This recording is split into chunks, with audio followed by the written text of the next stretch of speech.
Hey guys, tonight we're going on a journey where your snack cravings might just get you excommunicated, or worse, sick. Imagine this, it's late, the fire's crackling low, and you're sitting beside a wooden stool somewhere in 14th century France. The air smells like roast goose, wet hay, and something burnt that you're praying isn't horse. In your hand is a treat, shiny, sticky, and chewy as a belt buckle. You raise it to your lips. It cracks. Not in a yum way, in a dental emergency without a dentist kind of way. You chew anyway. Because this is a medieval sweet, and it's all the rage. You probably won't survive this. So, before you get comfortable, take a moment to like the video and subscribe, but only if you genuinely enjoy what I do here. Let me know in the comments where you're listening from and what time it is for you right now. Now, dim the lights, maybe turn on a fan for that soft background hum, and let's ease into tonight's journey together. You're standing in the middle of a bustling town square. It's muddy. There's a guy selling live eels to your left and a pig enthusiastically sniffing your boots to the right. But what's caught your eye is a tray of golden, glossy slabs behind a woven basket. The woman behind the stall gives you a wink and calls it Tyrone, a chewy almond candy made with honey, egg whites, and enough jaw tension to break a knight's helmet. You bite in. Instantly, your teeth lock. Your eyes water. You consider just swallowing it whole. Welcome to the original chewy treat, equal parts dessert, dental hazard, and medieval flex. These confections weren't just about flavor. They were status symbols. Sugar was scarce, so sweets made from honey, ground almonds, and flour paste were prized. For most people, even a lick of honey was considered a big deal. Unless you were rich, or a monk, you weren't eating treats every day. You were maybe eating beeswax, if you were lucky. Honey was everywhere. People smeared it on bread, stuffed it in pastries, and boiled it into bricks of semi-edible sweetness.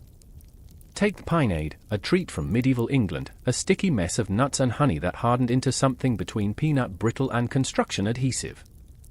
You nibble a corner and feel your molars vibrate like a tuning fork. The sensory contrast is weirdly appealing, it's warm and sugary, yet earthy and a little gritty, thanks to whatever passed for fine flour back then. It smells faintly of mead and hay. And maybe sweat, because you're holding it with your bare hands, and soap is still a rumor in most parts of town. Let's talk about those almond and nut sweets for a moment. You know how today's energy bars say a natural protein like it's a brag? Medieval folks were ahead of the trend. Ground nuts bound with honey and egg, protein-packed and shelf-stable. Travel food for when you're off to the next crusade, or just a very enthusiastic pilgrimage. Historians still argue whether medieval nougat evolved from Middle Eastern halva or Roman honey cakes. Either way, the stuff made its way across Europe like a sugar-plated plague, adapting as it traveled. The French had their version. The Italians added more nuts. The Spanish, well, they deep-fried it and called it Christmas. Now let's get quirky. One lesser-known medieval treat involved grinding fish bones into a fine powder, mixing it with honey, and drying it into a tough little lozenge. Supposedly good for the joints. Definitely bad for the breath. You're chewing one now, and wondering how much worse life can get. Spoiler, much. The consistency of these early candies was, to be generous, inconsistent. Depending on the kitchen, and whether or not the cook had a grudge against your family, it might come out syrupy and soft or break your face hard. And there's no such thing as temperature control. No candy thermometer. Just vibes and fire. If your honey boil goes a little too long, congratulations, you've just invented medieval caramel or a bitter, burnt sugar goo that sticks to your fingers like medieval duct tape. You're probably wondering, didn't people realize these things were dangerous? Not really. They knew about sore teeth. They just thought it was caused by humors, you know, bad vibes from the moon. The idea of sugar rotting your teeth wouldn't come around until way later. So people kept sucking on hardened honey balls and almond bricks, convinced that a little jaw pain was the price of indulgence. Speaking of indulgence, let's talk sugar sculptures. Imagine walking into a feast hall and seeing a full-scale model of a castle, battlements, turrets, and all made entirely of pressed sugar. That wasn't dessert. That was power. You weren't supposed to eat it, just stare at it while your stomach grumbled. Like an edible Instagram flex. For the average person, sweets came from the land, literally. You'd forage for wild berries, dry them over a fire, and crush them into a kind of fruit leather. Mix that with honey or rendered animal fat, and you had something that sort of resembled candy if you squinted hard and ignored the texture. But don't get too romantic. A lot of medieval sweets tasted weird. Sweeteners were expensive, so cooks stretched them with herbs, roots, and even ashes. Licorice root was common, earthy, bitter, and strangely addictive. You chew it like a stick, hoping it'll distract from the fact that your treat just crumbled into something resembling sweet gravel. Here's a fun, or horrifying, fact: beeswax was sometimes eaten with the honey still inside. Yes, people just chomped on wax. You do it now. It's like chewing on a candle. But you're polite, so you nod and mumble. You can feel it sitting in your stomach like a regret.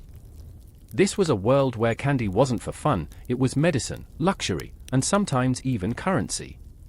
That honey brick in your hand? Might have cost a shoemaker a full day's wage. And the almonds in it? Imported. From somewhere far enough away that the seller had to survive pirates, sandstorms, and dysentery just to make it here. And still, people risked it. Just for that moment of sweetness.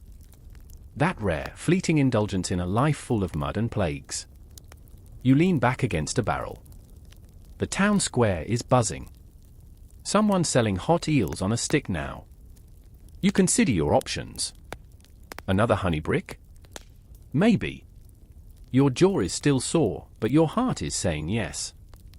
Because somehow, even in the filth and chaos, you found something close to joy. You're still chewing. Your jaw clicks. That honey brick from earlier? It's turned into a cement blob that refuses to dissolve. You finally give up and tuck it into your cheek like a squirrel storing regret for winter. Just in time, too, because the smell of something new and exotic drifts through the air. Sugar. Real sugar. Not honey, not crushed raisins, not fig syrup. The actual, crystallized miracle scraped off a cane plant that's been dragged halfway across the known world. You turn your head and see a merchant with a cart covered in linen. He's guarding it like it's filled with rubies. Because it may as well be. Back in medieval Europe, sugar wasn't just rare, it was elite. We're talking only the king's apothecary touches this levels of fancy. It came to Europe mostly through Arab traders, moving westward via the Mediterranean and through the hands of very sweaty, very armed middlemen. By the time it reached a town like this one, sugar was a high-security item. You approach the cart slowly. The merchant squints at you. He's probably evaluating whether you look rich enough to even smell the stuff. Spoiler, you don't. But he offers a pinch anyway, pressing a few precious crystals into your palm like he's handing over diamonds. You lick them. They melt instantly. Your eyes widen. That doesn't taste like honey at all. It's sharp. Clean. Oddly powerful. Almost medicinal.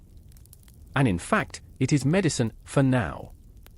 In medieval Europe, sugar is still mostly used by physicians.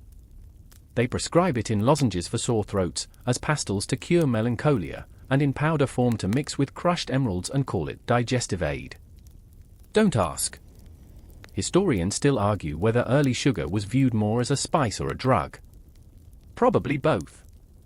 Medieval doctors believed it balanced the humors, especially the phlegmatic ones. If you were feeling sluggish or sad, a sugar lump might perk you up, assuming it didn't bankrupt your family first. But eventually, sugar began slipping out of the pharmacy and into the kitchen. Especially in Italy, Spain, and southern France, where Arab influence lingered longer and sugarcane actually grew. The elite chefs, working behind stone castle walls and under the stress of constant beheadings, started experimenting. Boiled sugar with rosewater. Sugar with almonds. Sugar with fish. Yes. Fish. You try it later. Regret comes quickly. For you, This means the occasional chance to buy what they call confits, little bits of spice or fruit coated in hardened sugar syrup. Imagine a medieval Skittle, but with clove or anise inside instead of artificial fruit flavoring. The crunch is satisfying. The taste? Confusing. Your tongue isn't sure whether it's dessert or a mouthwash disaster. There's a strange beauty to it, though. These confections sparkle. They shine. Sugar was used for decoration more than flavor. At noble feasts, cooks mold sugar into flowers, animals, even entire scenes from religious stories. Guests would marvel at them, maybe nibble a corner, and feel appropriately inferior if theirs was smaller. Want a weirder sugar use? Try this. In some parts of Europe, it was common to sprinkle sugar on roasted meat. You bite into a mutton chop doused in spice syrup and suddenly understand why knights needed armor. Not for battle, but for digestion. But here's the twist: just as sugar was becoming a luxury food, it was also becoming dangerous. The processing wasn't pretty.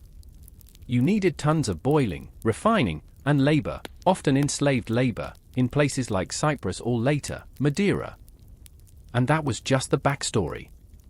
Once sugar was in the cook's hands, things didn't get much safer. It was mixed with mercury to preserve color. It was boiled in lead pans. It was dyed red with crushed cochineal insects, harmless today, but shocking when you realize you've been munching on a bug smoothie. You glance at your half-eaten sugar fig and try not to think about that. And the effects? Let's just say there weren't any medieval dental plans. People didn't yet connect sugar to cavities, but they knew something was wrong. Rotten teeth were a status symbol. Only the rich had enough sugar to destroy their mouths. Imagine your future now. You're a merchant's niece. You have access to candied fennel seeds and spiced sugar sticks. At first, it's glorious. By age 20, you've got 5 good teeth and a mysterious stomach condition that seems to flare up after every sweet. A chronic sweet sickness, some call it. Others just say luxury death. Still, you can't stop. You're hooked. Because sugar doesn't just taste good, it changes the way food feels. You realize you're craving the texture, the rush, the tiny explosion of sweetness on your tongue that makes the bland world taste briefly magical. You watch children scamper by with sticky fingers, trailing trails of boiled sugar syrup they've been licking off reeds. You spot a nun, yes, a nun, handing out candied orange peels to pilgrims outside a chapel. You see a monk pause to tuck a sugar cube into his cheek like it's a divine blessing. It's everywhere now. Well, almost. Most peasants still haven't touched the stuff. For them, honey is the beginning and end of sweetness. But in cities? In royal courts? Sugar's creeping in. The medical veil is slipping, and the sweet tooth is sharpening. Quirky fact time: one of the first recorded sugar shipments into England was delivered not to a kitchen, but to a monastery. Why? To make electuaries, which sounds elegant, but really just means globs of sugar mixed with crushed herbs, ground oyster shells, and occasionally powdered horn. For vitality. You hold one now. It smells like sadness and floor cleaner. You chew. Your body rebels. But for a few seconds afterward, your brain tells you you're thriving. It's the sugar talking. In your little corner of the world, sweets are becoming more than just food. They're status, story, identity. You imagine being someone who can afford them often. A spice merchant. A royal taster. A very dishonest nun. You're not there yet. But you tuck a sticky wrapper into your pouch anyway. A reminder. A dream. A sugary hope that one day you'll have enough wealth to rot your teeth with dignity. Your fingers are sticky. Your teeth hum with the phantom memory of sugar and honey, and your jaw is still a little sore from the almond brick earlier. But now, your nose twitches. Something new has arrived on the breeze. It's sharp. Tangy. And oddly familiar. Pickled fruit. No, you didn't time travel into a salad bar. You're looking at one of the medieval world's more confusing indulgences, the sweet and sour treat. You walk over to a stall where a man in a stained tunic is ladling chunks of preserved quince into clay bowls. He calls them sour sweets and grins like he's giving away sin. You take a piece. It jiggles. You bite. It's weirdly delicious, tart, like vinegar, but mellowed with honey and spices like cinnamon and black pepper. That's the thing about medieval junk food, it didn't care about the dessert rules, you know. It lived in a grey area where sweetness met sharpness, and your taste buds were expected to adapt or perish. In many parts of Europe, especially the more cosmopolitan cities with Moorish influence, think Sicily, Valencia, parts of southern France, preserved fruit was a prized treat. Not just because of the flavor, but because it lasted. In a world without refrigeration, anything that didn't mold in a week was basically magic. Pickled plums, sweet mustard fruits, figs soaked in wine and stuffed with crushed nuts, these weren't just preserved for practicality. They were culinary statements. Think of them as medieval tapas, but stickier and with a slightly higher chance of botulism. Historians still argue whether these sweet pickled fruit started as medicine or dessert. Monasteries claimed they soothed digestion and cleansed the body, while noble kitchens just liked how they glistened on gold plates. Either way, you pop another pickled quince and wonder if your stomach will forgive you later. Here's the wild part, sugar wasn't always involved. In colder regions like England or the Germanic states, where cane sugar was a fantasy whispered about by spice traders, these preserved fruits relied on honey, vinegar, or even salt. You try a salted cherry and immediately regret it. But hey, it was fashionable. And then there's the jelly, the ancestor of modern gummy snacks. Only instead of gelatin, they used pectin from apples or slowly simmered hooves. Not cow hooves, necessarily. Could be pig.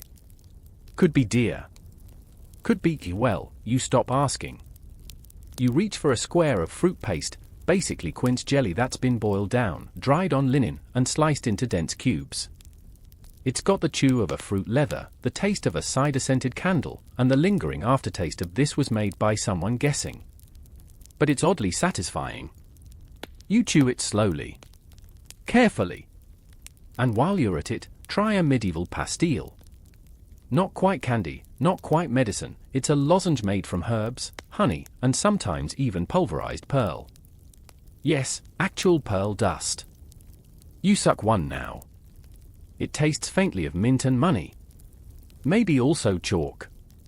Here's a quirky one for you. In certain upper-class circles, it became fashionable to coat edible flower petals in sugar and serve them as candied blooms. Roses. Violets. Even marigolds. You pinch a crystallized violet between your fingers. It shimmers like something magical and smells like your grandma's drawer sachet. You put it on your tongue. It's crunchy, floral, and vaguely confusing. Are you chewing perfume? Yes. But also, somehow, it works. And let's not forget dragées. They start as tiny spice seeds, usually fennel or anise, rolled in successive layers of sugar syrup until they resemble little pearls. Popular at weddings, births, and fancy table settings, they are pretty and potent. You crunch one and immediately regret the intensity of the anise. It tastes like licorice evil twin. But again, you nod politely, because someone important is watching. These weren't just treats. They were displays of wealth, power, and sophistication. Even the method of preparation mattered. A smooth, well-shaped candy implied skilled hands.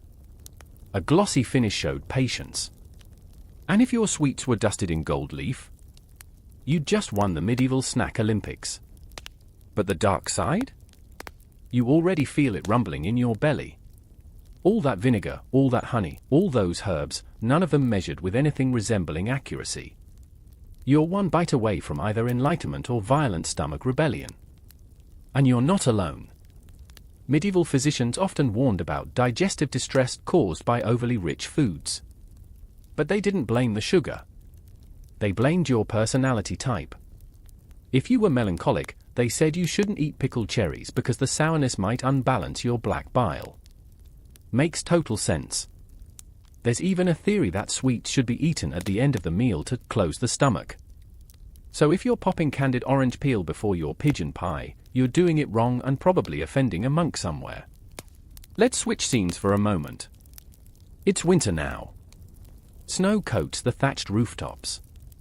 The markets are quieter, but a small line has formed outside a tavern kitchen. People are holding wooden bowls and chattering excitedly. Inside, someone's frying something in lard. You shuffle forward, clutching your cloak, until you're handed a hot fritter. It's lumpy.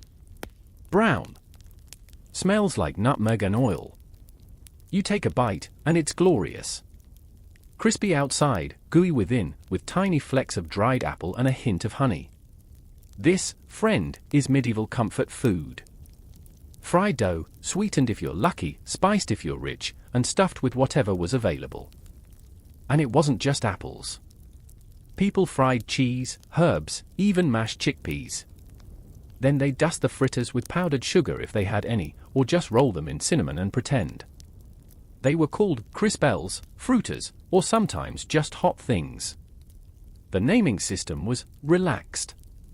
Quirky fact, one 14th century cookbook recommends frying a dough ball stuffed with raisins and pine nuts, then soaking it in rosewater and covering it with sugar. You imagine the result is somewhere between a donut and a soap-scented lava rock. But hey, it's the thought that counts. You finish your fritter and lick your fingers. The oil sticks under your nails. You don't care. This is the closest thing to a warm dessert you're going to get all month, and it's worth every bubbling calorie. Then someone passes by with a cup. Steam rises. You catch a whiff, sweet wine, spiced with cinnamon, cloves, and cardamom. Hippocras. A sweetened wine originally used for medicinal purposes, now sipped for pleasure. You take a sip. It warms your chest like a medieval hug. Too bad the clove to wine ratio feels like someone got excited and just dumped in the spice chest. Still, it's delicious in a my sinuses are cleared and I've briefly forgotten the Black Death kind of way. You look around. It's snowing harder now. Candles glow in windows. Somewhere nearby, a child is gnawing on a honey-dipped root. Somewhere else, a monk is brewing rose syrup cough drops for a bishop with gastric imbalances. And you? You're full. For now. You wake up with a stomach that sounds like a dying lute string. It's still dark out, just before dawn, but someone nearby is already lighting a fire under a copper cauldron. You smell cloves. Maybe cardamom. And oh no. Is that a lavender? Yep. Breakfast is on its way, and it's not bread and butter. It's spiced gruel. Welcome to the lesser-known category of medieval sweets, the warm, mushy ones.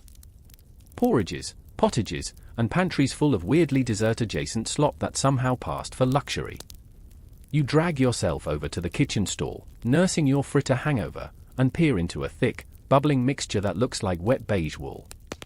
It smells better than it looks. Slightly. The cook ladles some into a wooden bowl and drops in a twist of dried plum and sugar paste. Frumenty, he says. Special feast version. You raise your eyebrows but take a bite. It's actually kind of nice. Grainy wheat porridge cooked in almond milk, with hints of nutmeg and cinnamon, and little pockets of sweetness from stewed fruits or even honeyed dates if you're lucky.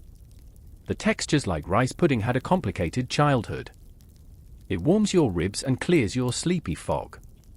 Frumenty, or a close cousin of it, was a staple in both noble and peasant diets, but on feast days, it became a sweet treat, often dyed bright colors or speckled with saffron if the cook wanted to show off. Historians still argue whether it was served as dessert or a first course. You're just happy it doesn't bite back. Nearby, a group of wealthier folk sit at a long table, dipping bits of bread into something gold and syrupy. You wander closer. It's golden sauce, a rare concoction made from ginger, saffron, sugar, and vinegar, boiled down until thick and drizzled over practically everything, from poultry to pastries. You steal a crumb. It explodes with spicy sweet tang, and for a second you think you've broken time. It's like dipping toast into a cauldron of medieval Red Bull. Sweet, acidic, and exhilarating. And it wasn't just bread. Fancy medieval kitchens made elaborate baked tartlets stuffed with pears, apples, or cherries soaked in wine and spiced until unrecognizable. Some were savor-sweet hybrids, fish pies with raisins, or mince meat with cinnamon and sugar. That's right, you've just entered the uncanny valley of dessert. You eye a small pie cooling near the hearth. It's crimped, golden, smells like holiday candle, and radiates danger. You pick it up and take a cautious nibble. Yep. Fish. Wrapped in sweet pastry, dusted with sugar, and seasoned with cloves, ginger, and, why not, a hint of rosewater. Your mouth goes on a journey it did not consent to. You swallow with the resolve of a knight facing a dragon and hope there's a mead chaser nearby. Why would anyone do this? Well, it turns out, mixing sweet and savory wasn't a mistake. It was status. The more spices you could throw at a dish, the richer and more worldly you appeared. Sugar, saffron, cinnamon, these were luxury imports. Combining them into a single bite said, I'm wealthy, I'm important, and my kitchen could probably buy your village. There's even a special medieval dish called charlet, a mixture of eggs, milk, sugar, and chopped pork. It was served warm, like a sweetened meat custard. You'd like to say you skipped that one, but curiosity defeated dignity. You tried it. It was like breakfast and regret had a baby. A monk walks by sipping a milky concoction that smells of honey and almonds. You ask. He nods. Blancmange, he says proudly. It's not what you think. Blancmange in the Middle Ages was a rice and chicken dish, sweetened with almond milk and spiced to resemble a dessert, but absolutely not vegetarian. Historians still debate whether it was more pudding or more protein. You raise an eyebrow. The monk shrugs. It's nutritious. He walks on. You watch the mixture congeal in his bowl and reconsider your life. But you're not done yet. Oh no. Not when the festival is just beginning. As the sun rises, more stalls open. You find a new treat, wafers. Not the crispy, chocolate-layered kind you know. These are paper-thin pancakes made from batter poured into heavy iron presses, often embossed with family crests or religious symbols. Think edible business cards, but with more cinnamon. The wafer seller hands you one fresh from the press, still hot and buttery, with a drizzle of sweet syrup made from grape must and honey. You bite, and yes, this is the good stuff. Crunchy, caramelized edges, soft middle, and just enough chew to make it satisfying. You moan involuntarily. The vendor winks. In royal courts, wafers were sometimes served at the end of feasts, handed out with wine or paired with those anis dragees from earlier. They were considered elegant and slightly sacred. Wafer irons were often owned by churches, since communion hosts used the same tech. Sacrilegious snack? You pretend not to notice. You wander further into the fair, past kids slurping syrup from flasks, basically herby sugar water sold as both drink and cure-all. Some claim it soothes sore throats. Others say it gets rid of demons. Either way, it tastes like licorice and wet hay. You politely decline seconds. Then you spot something familiar, roasted nuts, sweetened and clumped together into sticky masses. Almond clusters. Walnut bricks. You grab one. It glues your jaw shut, but the caramelized honey and spice combination is addictive. You nod like a person who definitely hasn't chipped a molar. And here's your quirky tidbit for today. Some cooks made edible paintings from food paste, spiced and sweetened to create decorative plates you could stare at, sniff, and eventually eat. These were popular among the very rich and the very bored. There's a small boy next to you gnawing on something pink. You ask him what it is. Pig nose, he mumbles proudly. It's not actually meat, it's a sugar sculpture shaped like one, probably dyed with beet juice. Decorative sugar art was a whole genre. Entire castles. Knights. Ships. Mythical beasts, all made of spun, pulled, or pressed sugar. You half expect to see a candy unicorn gallop by. But your stomach growls. Time to slow down. You find a quiet bench and peel the last of your fig tart apart. It's sticky with syrup, crusted with crushed almonds, and suspiciously warm. You take a slow bite. You sigh. Then hiccup. You've eaten your way through porridge desserts, fishy pastries, syrupy wafers, and meat pudding hybrids. Your body doesn't know if it's celebrating or filing for divorce. Still, there's something oddly magical about it all. The way flavors weren't boxed into categories. The way sweet and savory danced without apology. The way risk and reward lived side by side on your plate. You lean back, close your eyes, and let the warm sun and slow digestion lull you into a gentle, food-induced daze. The sunlight's changed. It's later now, early afternoon, and your food coma has shifted into a vague buzzing under your skin. A little dizzy. A little thirsty. Definitely sticky. But you're not done. Because just beyond the commons, past the crier shouting about a two-headed goat, lies the realm of true sugar madness. You wander toward the manor grounds, where the wealthier folk keep their parties private and their desserts absurd. There's a smell in the air, burnt sweetness and perfume, and it pulls you in like a spell. Welcome to the sugar feasts. Inside the stone hall, a long table groans under the weight of edible extravagance. The lighting is soft, flickering from beeswax candles. Silk curtains half drawn. Somewhere, someone's playing a lute badly. And right in the center, a glowing mound of twisted, golden strands. It looks like hay, but shimmers like amber. You inch closer. The steward whispers, "Pulled sugar." And just like that, you're face to face with one of the most ridiculous, expensive, and questionably digestible inventions of medieval confectionery. Pulled sugar is made by boiling sugar syrup until it's so hot it might bite back. Then, while it's still lava-like, it's yanked, stretched, twisted, and folded repeatedly until it turns opaque and satin smooth. Kind of like taffy, if taffy required the hand-eye coordination of a glassblower and the pain tolerance of a blacksmith. You pluck a strand. It's cool now. Crisp. You take a bite. It cracks like spun glass, melts instantly, and floods your mouth with a sharp vanilla taste. It's divine. And fleeting. Like a caramelized whisper. These were once called subtleties. Not because they were subtle, please, they were theatrical, but because they often came between courses or closed a feast with flair. Sometimes they depicted mythical creatures. Sometimes battle scenes. Sometimes an entire castle siege. All in sugar. And here's the showstopper, many subtleties weren't just art. They were interactive. Like when a sugar dragon breathed smoke using a hidden puff of burning resin. Or when a miniature knight made of marzipan exploded into candy shards on command. Yes, medieval people basically invented edible special effects. But your teeth are already whispering threats. Because as magical as this is, there's a dark truth you can't ignore. Medieval sugar wasn't the clean, bleached stuff you know. It was rough. Yellow-brown. Sometimes filled with flecks of charcoal or lime. Processing it was brutal. And eating too much?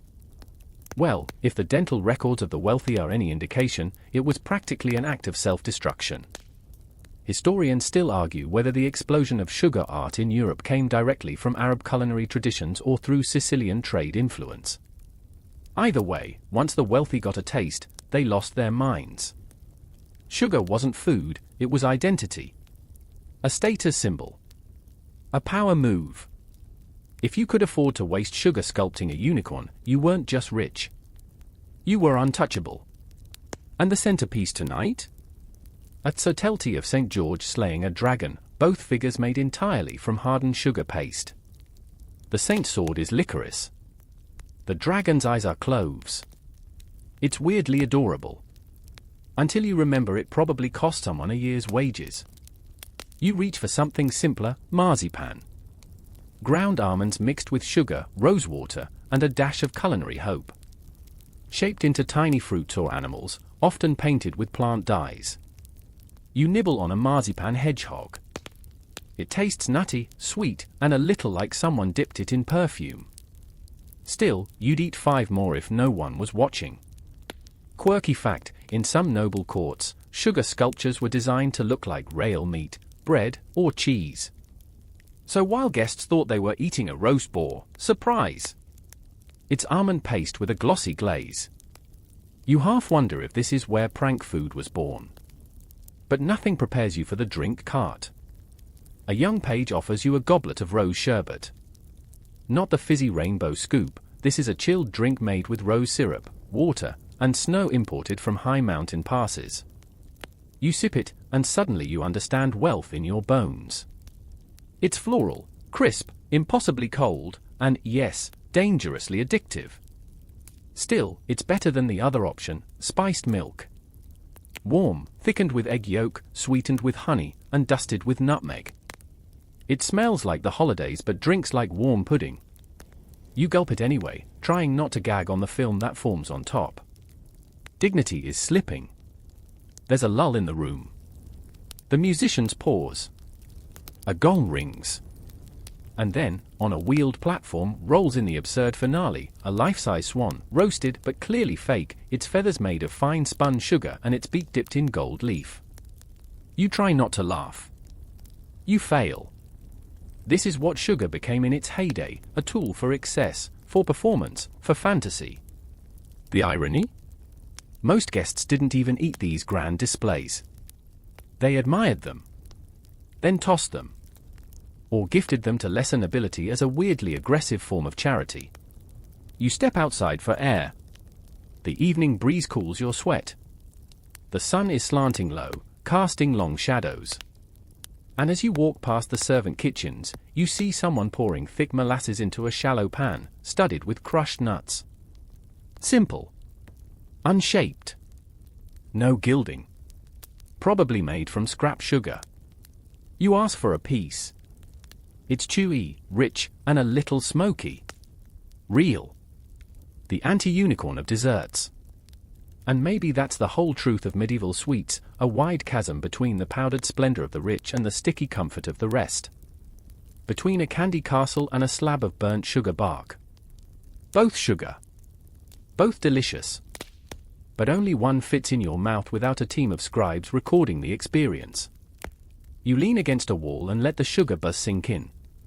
The gold-dusted swan is just a glow behind you now, somewhere in the laughter of noble guests and lute music. Here, in the twilight, you lick the molasses from your thumb and realize you're not just tasting sweetness. You're tasting spectacle. The sugar high wears off. And what it leaves behind isn't just a dry tongue and questionable burps, it's a growing awareness that something inside your body has decided to form a rebellion. You lean against a market stall, squinting at a row of gelid things wobbling in the sun. Somewhere deep in your gut, a protest is forming. Congratulations! You've hit the regret portion of medieval indulgence. But don't blame yourself. Sugar in the Middle Ages was a chemical roller coaster. And here's the kicker, they didn't know what it was doing to them. Not really. They thought it was a spice. A medicine. A divine powder granted by the East to balance the humors. No one said, hey, maybe let's not put this in literally everything. And so, they did.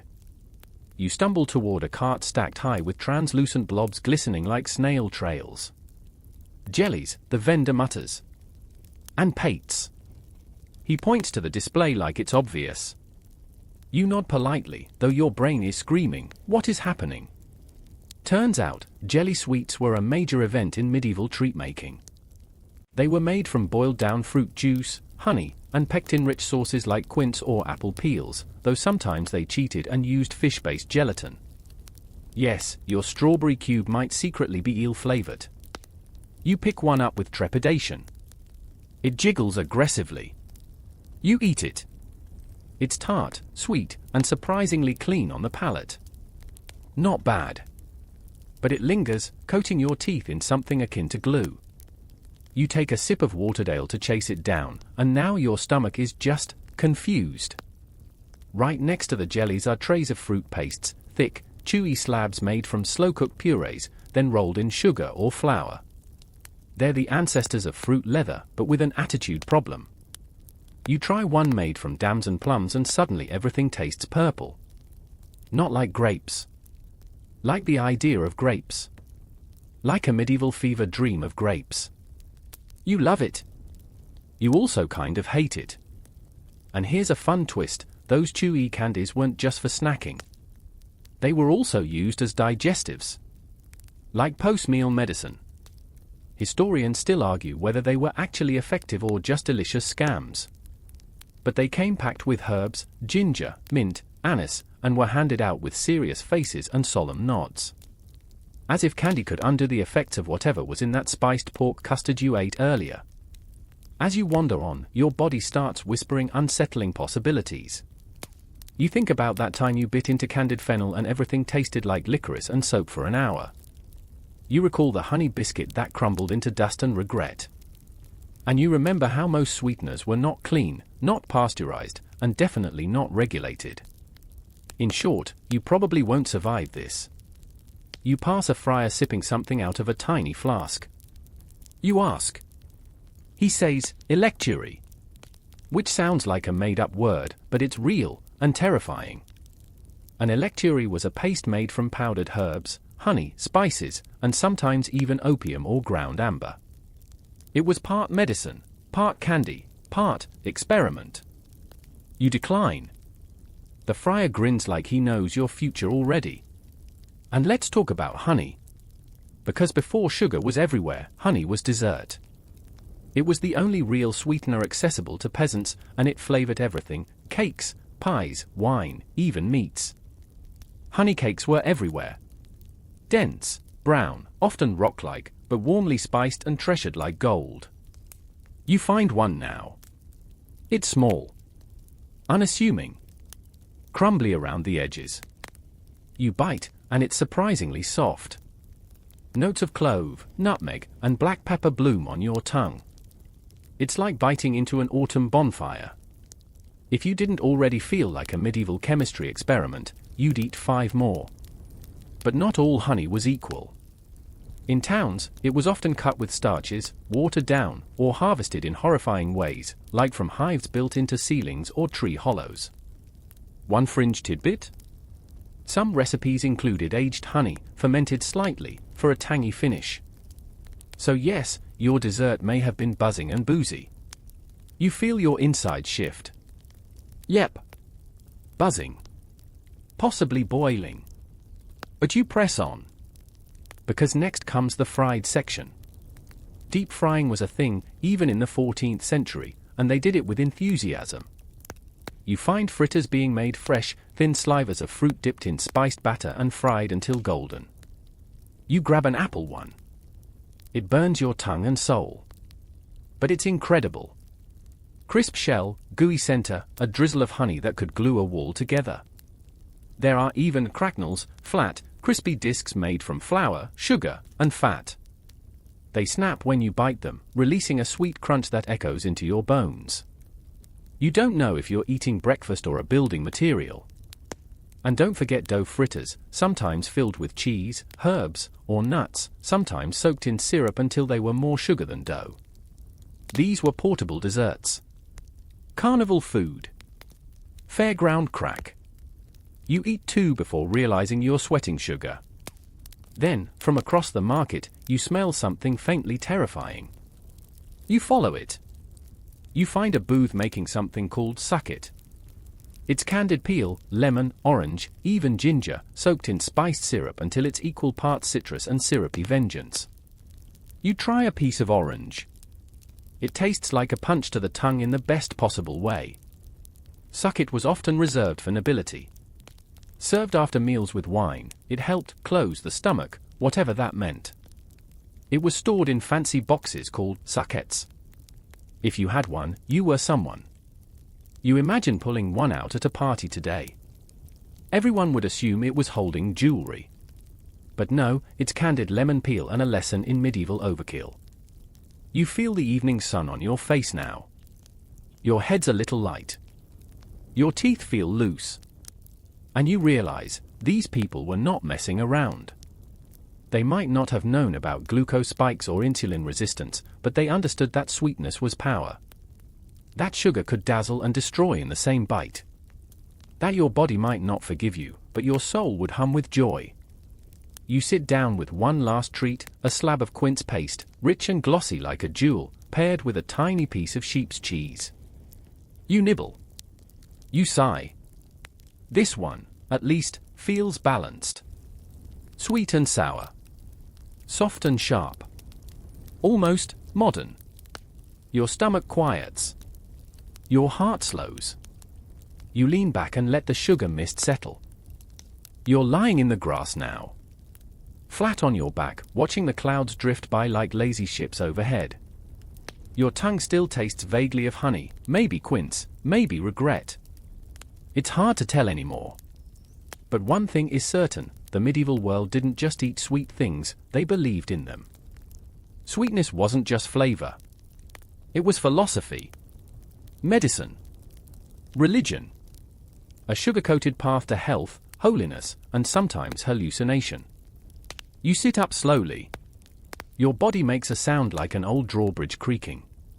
But the smell of something oddly familiar catches your attention. You follow it with the devotion of a pilgrim. Cinnamon, cloves, maybe a trace of vinegar. And when you find the source, you blink. Pickled candy. You blink again. Because that sounds made up. But there they are, glossy, translucent slivers of ginger and citrus, floating in spiced vinegar syrup. A monk in a smudged brown robe hands you a small ceramic dish with a wink and says, "For your spleen." You don't have the heart, or the medieval anatomy knowledge, to argue. You nibble the candied ginger. Your mouth burns. Your eyes water. You feel awakened. Like your brain's just been slapped by a spicy angel. This is part of what was once known as preserved confections. Fruits and roots, boiled or steeped in honey, vinegar, or wine, then seasoned and dried.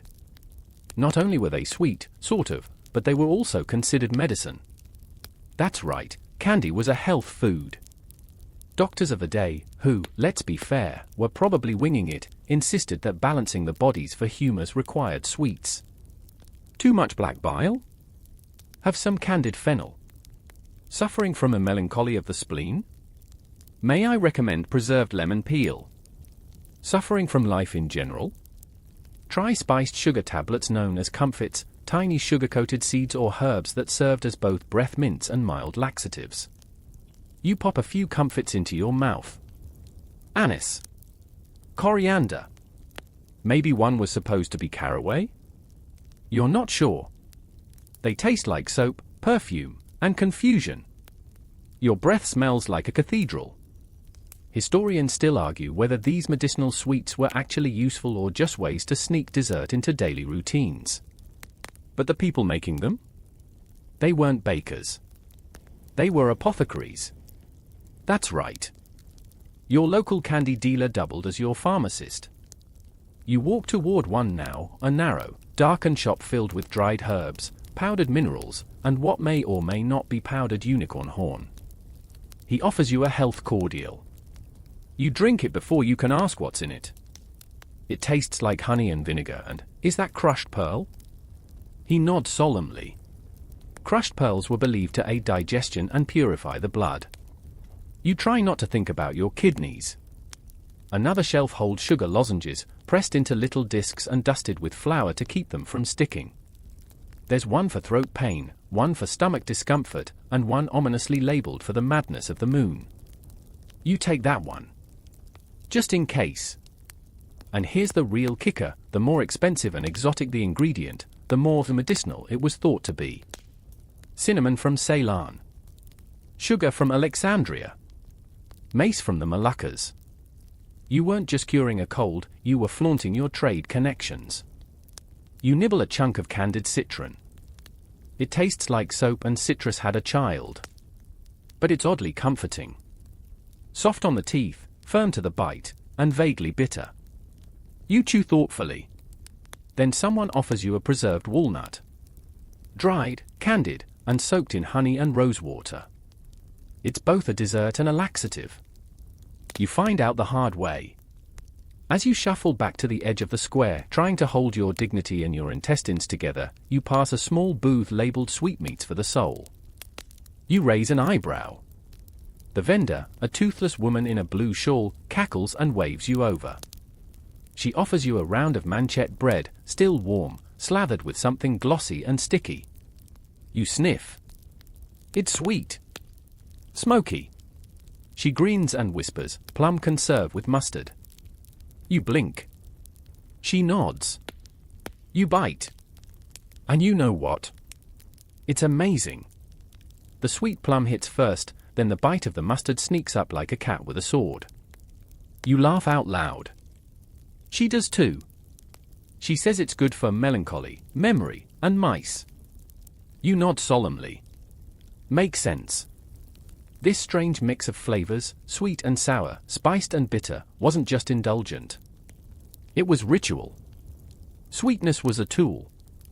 A symbol. A way to make sense of the body, the soul, the seasons. Monks made candied violets to soothe coughs. Herbalists made licorice root lozenges to calm the throat. Housewives steeped rose petals in honey for matters of the heart. And if it made you sick? Well, maybe you had too little sugar. Or the wrong kind. Or maybe the moon was just being weird again. You sit near a quiet stream now, feet in the water, a slab of preserved fig in your hand. It's sticky. Earthy. The seeds crunch softly between your teeth. It tastes like autumn wrapped in honey. And for a moment, the sugar crash lifts. You realize that what you've been tasting isn't just medieval dessert, it's belief. In flavor, in healing, in beauty. And in the idea that something sweet could fix what the world had broken.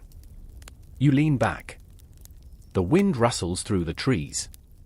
A choir sings in the distance, maybe monks, maybe your sugar-addled imagination. Either way, it's nice. And that preserved ginger? Yeah. It's kicking in now. You wake up to the sound of bells. Not the pleasant kind, more like the "oh, something is definitely on fire" kind. You jolt upright, heart pounding, mouth dry, and realize that no, the medieval world hasn't invented fire alarms. That ringing? It's the sound of a nearby chapel calling everyone to vespers. But to your sugar-stuffed brain, it might as well be the dinner bell. Because something smells heavenly. You shuffle toward the scent, still riding a ginger high from last night's preserved sweets. Your legs are jelly, your stomach a mixed bag of hope and confusion, and yet your nose has never been more alive. You're near a manor house now, a small one, more ambitious than grand. The cook is setting out trays on a trestle table. Guests arrive soon. And these? These are the fancies. Dessert's dessert. The showstoppers. You sneak closer. There's a pie, but it's no ordinary pie. The crust is golden, but oddly glossy. You peek in. The filling is, wait, is that a whole bird? No, not just one. Several. Covered in what looks like sweet sauce. You blink. Your eyebrows try to escape your face. This is a subtlety. Not subtle at all, really. Subtleties were elaborate food illusions, designed to shock, amuse, or impress. And yes, they often included sweet-savory hybrids, sometimes coated in sugar, spices, or even edible gold. A goose-shaped marzipan mold filled with fig jam? Sure. A hedgehog cake spiked with almond slivers? Absolutely. Subtleties weren't just treats. They were messages. Medieval edible PowerPoints. Look at my wealth, they whispered. See how extra I am. One chronicler even described a castle feast where a roasted peacock was redressed in its own feathers, beak lacquered with gold, perched like royalty above a pudding moat. Served cold. As a snack. Historians still argue whether these displays were ever meant to be eaten, or just admired like sugary sculptures. You lean toward the latter. Mostly because peacock meat, even back then, was about as tender as boot leather. Back at the manor side table, the cook sets down something smaller. Round, pale gold, and steaming faintly. A guest calls it a dariel. It's a kind of sweet custard tart. You inhale deeply. He slices a piece, and steam curls up in a vanilla-scented ribbon. You're handed a sliver. You take a bite. It is divine.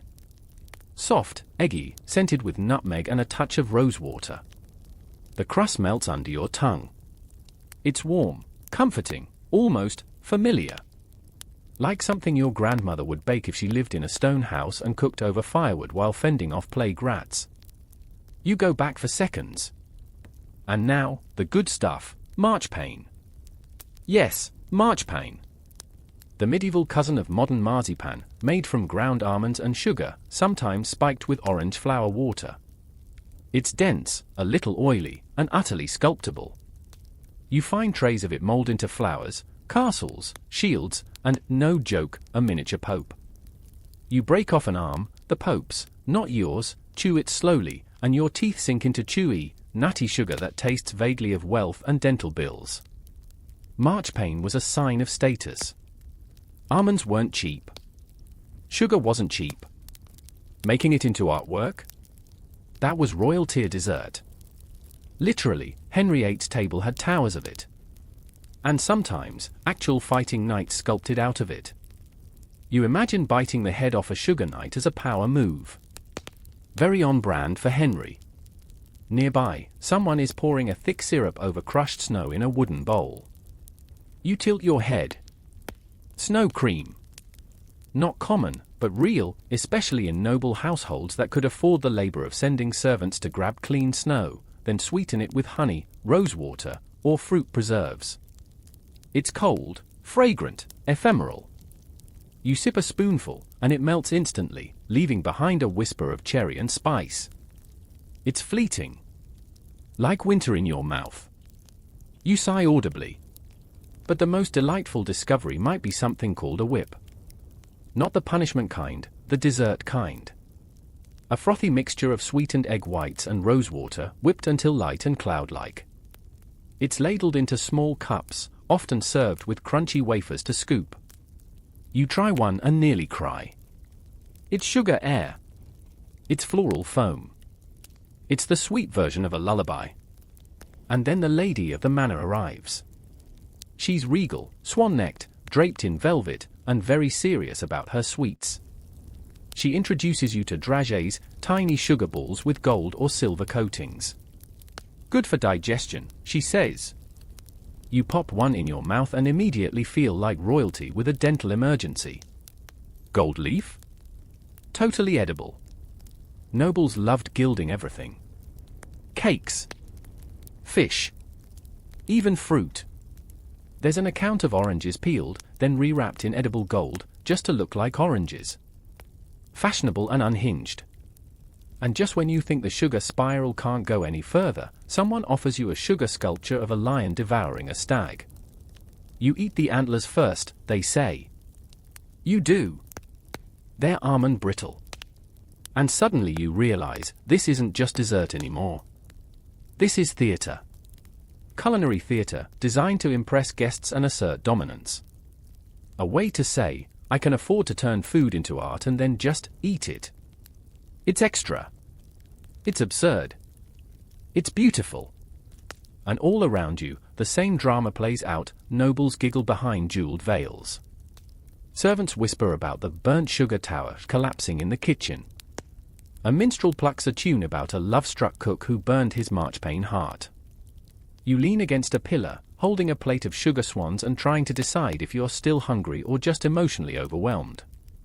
You opt for one last bite, a candied rose petal dusted in snow sugar. It crunches. It tastes like perfume and frost. And somehow, peace. You smile. Not every treat in this world was meant to be practical, or even digestible. Some were meant to dazzle. To delight.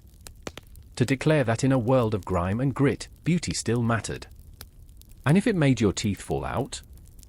Well, it was worth it. The market buzzes louder now, a cacophony of barter, braying animals, and occasional shouting matches. You weave through the throng, dodging stray chickens and a particularly aggressive goose.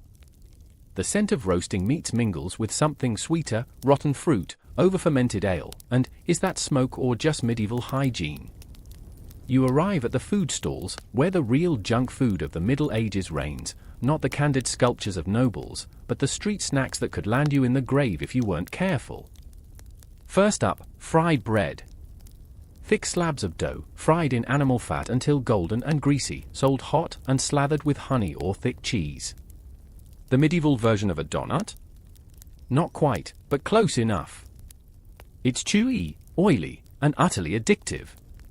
Locals munch greedily, complaining that the oil tastes a bit off, but hey, you don't ask questions when you're hungry. Fried bread was a popular street food because it was cheap and filling, perfect for peasants or travelers with little coin. But the downside? The oil was often reused, sometimes for days. That meant bacteria thrived, rancidity soared, and your digestive system might stage a full rebellion. Historians still argue whether medieval people's frequent stomach upsets were from bad food, bad water, or bad luck. Probably all three. Nearby, a vendor hawks mead-soaked pastries, puff pastries soaked in honeyed fermented honey wine, topped with dried fruits. They smell heavenly but look like they might disintegrate if you so much as breathe on them. You take a tentative bite, it's sticky, sweet, and boozy, and you instantly feel like you're on a medieval vacation. Too bad the buzz will fade into a stomachache later. You spot a curious snack called donuts of the poor, little balls of fried dough mixed with bits of leftover gruel or grain husks, then dusted with ash or flour. Charming. You suspect the only reason anyone ate them was because they were too poor to refuse. The medieval street scene was rough. Food safety? Forget it. People often ate whatever they could get, regardless of cleanliness. Spoiled meat and fish? Normal. Rotten fruit? Sometimes the only fruit available. The Black Death wasn't picky. You eye a grimy-looking pie stall.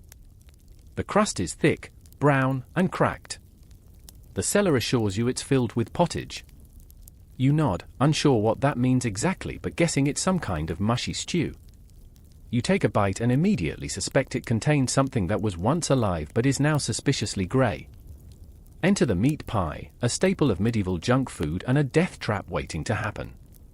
Often made by throwing scraps of salted or fresh meat, offal, and sometimes questionable bones into a crust, the pies were cooked hastily. Sometimes undercooked. Sometimes contaminated with bacteria. And the crust, called a coffin, was often too thick and tough to eat, more a cooking vessel than anything edible. In a twist of medieval irony, these pies were meant to preserve the filling, but frequently turned into incubators for Clostridium botulinum and other pathogens. You're pretty sure some unlucky souls died a slow and messy death from eating these delicacies. The street vendors knew the risks but shrugged. Better a pie than no pie, they said. Or maybe they just like gambling with their customers' lives. You sidestep a vendor selling black pudding, a sausage made from pig's blood, fat, and oatmeal. Popular, cheap, and, let's be honest, an acquired taste. If you ever thought blood sausage was a bad idea, welcome to the Middle Ages. It was rich in iron but could be a bacterial nightmare if not cooked properly. The smell is pungent enough to clear a room. You spot a child nibbling on a hog's pudding, similar to black pudding but with more herbs and spices. It's street junk food at its most terrifying and intriguing. And now you meet the medieval equivalent of modern chips, fried root slices. Thin slices of parsnip or turnip fried in oil, often sprinkled with salt or vinegar. It's crispy, salty, and surprisingly tasty. Too bad the oil was often reused. Again, you realize there's a running theme here. Medieval street food was greasy, often spoiled, and dangerously close to poisoning you. But people ate it anyway, because sometimes, hunger beats hygiene. You watch as a vendor pulls out a large cauldron of mulled ale, warm ale spiced with cinnamon, cloves, and a bit of honey. It's like hot spiked cider, but medieval style. A comforting drink to wash down whatever questionable scraps you've picked up. You sip the ale and feel warmth flood your belly, chasing away the chills. It's sweet, spiced, and faintly sour. You smile and think, okay, medieval junk food might kill you, but at least it tastes like the holidays. Then a rat scurries by. You remind yourself that rats probably ate better than a lot of people back then. You move on, stomach grumbling and senses overwhelmed. The medieval street food market might not be sanitary, but it's alive, vibrant, chaotic, and full of flavors that survive to this day, if you dare to try them. And if you don't survive? Well, at least you went out with a mouthful of fried dough and spiced ale. You step into a dimly lit tavern where the air is thick with smoke, the smell of spilled ale, and the faint aroma of something burnt, probably last night's attempt at roasting. The wooden beams creak as the hearth crackles, sending orange glimmers dancing across the worn floorboards. This is where the medieval after-hours snacks come alive, the perfect mix of greasy, salty, and sometimes downright questionable. You settle onto a rough bench beside a barrel turntable. The barkeep slides a plate toward you with a flourish. On it, a heap of something battered and fried. "Fritters," he says, grinning. You squint, trying to guess the contents. Some say they're made from leftover grains and veggies, others from bits of fish or even offal. The batter is thick, oily, and crispy in places, soft in others. You bite in, expecting a flavor explosion, but instead, you get a greasy whisper of whatever mystery ingredients went in. It's filling, sure, but the aftertaste is slightly metallic. Maybe the frying oil has seen better days. It's classic medieval junk food, cheap, quick, and made from scraps. The barkeep chuckles at your expression and offers a black beer on the house. You take a sip, the bitterness biting back like an old friend who's had one too many. It's rich and murky, with hints of roasted barley and something you can't quite place. Possibly charcoal. You watch the crowd. Soldiers laugh boisterously, their armor clanking. Merchants argue over prices. A minstrel plucks a lute in the corner, singing of lost loves and lost teeth. You realize this tavern is less about gourmet dining and more about survival and socializing. Food safety? Forget it. This place is a breeding ground for germs, but no one cares. You learn that in medieval taverns, food was often cooked in large batches and left to cool, then reheated or eaten cold, an open invitation for bacteria. Plus, the water used to wash dishes was likely dirty, and hygiene was, at best, a hopeful suggestion. You tuck into a small pie, this one called a stew pie. The crust is soggy and thick, and the filling a greyish slurry of meat and vegetables. It tastes faintly of vinegar and regret. But the locals love it, probably because it's warm and available. A fellow patron nudges you and offers a piece of frumenty, a porridge made from boiled wheat, spiced and sweetened. It's one of the few safe foods here, often eaten with honey or dried fruit. You appreciate its smooth texture and mild sweetness, a break from the heaviness of fried food. You ask the barkeep about sweets, and he points to a small wooden box filled with gingerbread. Not the cookie you know, but a dense, spiced cake made from breadcrumbs, honey, and ginger. It's often sold at fairs or religious festivals, and sometimes decorated with little crosses or figures. You nibble a piece. It's chewy, spicy, and strangely comforting, like eating a slice of the medieval soul. The barkeep winks and says some gingerbread had magical properties, believed to protect against illness and evil spirits. That's a classic medieval medicine angle, sweets doubling as talismans. Historians still argue how much of that was placebo and how much genuine folk belief. You decide it probably helped either way. Suddenly, a group at the other end of the tavern start pulling out something called the flapjacks. Not the oat bars of today, but dense, baked oat cakes, sometimes sweetened with honey or soaked in ale. They're sticky, heavy, and perfect for soaking up booze, or, as you suspect, stomach acid from bad decisions. You try one. It tastes like a chewy apology. The night deepens, and so do the flavors. You're offered a cup of mead, the honey wine you've met before but now served in generous amounts. It's sweet and warming, making your tongue loosen and your worries shrink. Then the barkeep slips you a small parcel wrapped in paper. Inside is a cheese wheel, but not the kind you expect. This one is soft, pungent, and coated with herbs and honey. It's the medieval version of a fancy cheese plate, designed to be spread on bread or eaten straight. You hesitate, but the locals assure you it's a delicacy. You smear some on a crusty roll and bite. It's creamy, sharp, and sweet all at once. Your taste buds are confused but intrigued. As you sit back, you realize medieval tavern snacks weren't just junk food. They were community food, shared, passed around, and soaked in stories and laughter. Yes, sometimes risky. Yes, sometimes gross. But always alive. And maybe that's what made them worth the gamble. You wake up to the sound of a rooster who clearly didn't get the memo that it's still too early for anything. Your stomach growls like it's auditioning for a medieval play. You stretch, blink against the dim grey light filtering through your in-window's tiny, grimy pane, and shuffle downstairs. There's no breakfast menu. Just a woman stirring something lumpy in a pot with the kind of determination that says, "This again." This morning, you're on a new mission: find something fast, cheap, and edible before hitting the road. And congratulations, you're now in the strange, crumb-covered world of medieval fast food. Think of it as the 14th century version of drive-thru, if your horse could wait patiently and not eat the straw roof. Outside, the street is already alive with the daily chorus, hoofbeats, hawkers, and a child yelling something about pears that sounds oddly aggressive. And right there, on the corner of a crooked lane, is your salvation, a street vendor with a tray of piping hot, grease-stained pastries. You squint. No sign. No name.